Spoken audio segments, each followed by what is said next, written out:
Aloha and welcome to Soul Evolution. Well, you're going to be delving into sharing your understanding of how to share sacred spaces, which is so key because I do understand what you're saying. I think there's certain presences in certain sacred spaces, and I think there's quite a few here on Maui that are my favorite.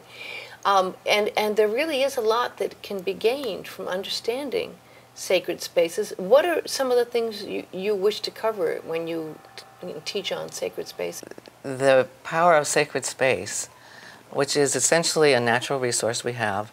It's, if you look at the energy of the earth, it's formed in lines. Like we have meridians, the earth has lines, and some of those lines cross, and at those crossroads, that's where the power is, the most power. So if we're in a place like Mount Haleakala, and which is one of the most powerful places on earth, and I'm so grateful to be here. And especially if you have a guide at first, at least, it helps, because most people really don't know, just like a lot of healing methods and a lot of spiritual paths, we need guides to help us get there, and then we can go on our own. And what I found primarily, it's similar to laying on of hands, but sacred spaces has a different element, and perhaps even more powerful, is those wounds just float out. They just disappear. Because that healing force, that natural healing energy force that activates our energy system, just goes in there and purifies us.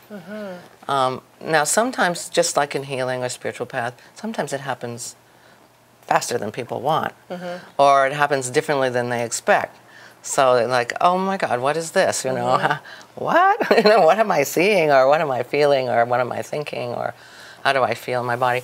And so having someone, or, you know, an energy of some sort to guide you is very helpful.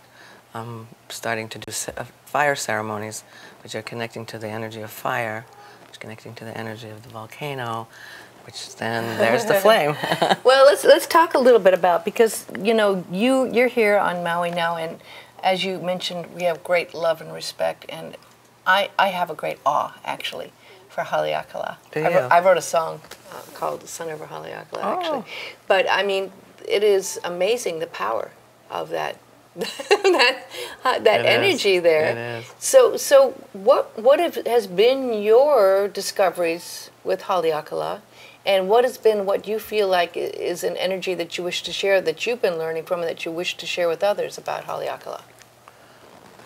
Well, I've been learning that Haleakala is it is a main anchoring point of the whole earth. It helps keep the earth. It's one of the main focal or energy line focused, a channel of energy that goes out into the cosmos.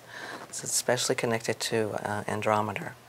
And the Earth is suspended in space and has all these energy lines, electrical magnetic energies going to other planets and stars and galaxies, and they have connecting to us. It's all intertwined. So Haleakala is like a huge channel of energy, and underneath Haleakala is the molten lava, and it's I just heard yesterday that it's moving a little. And it doesn't mean we're going to have a big earthquake, but it does mean it's moving. And I guess it generally is moving. It's, what do they call it? Not walking, but, you know, the plates are moving underneath Hawaii.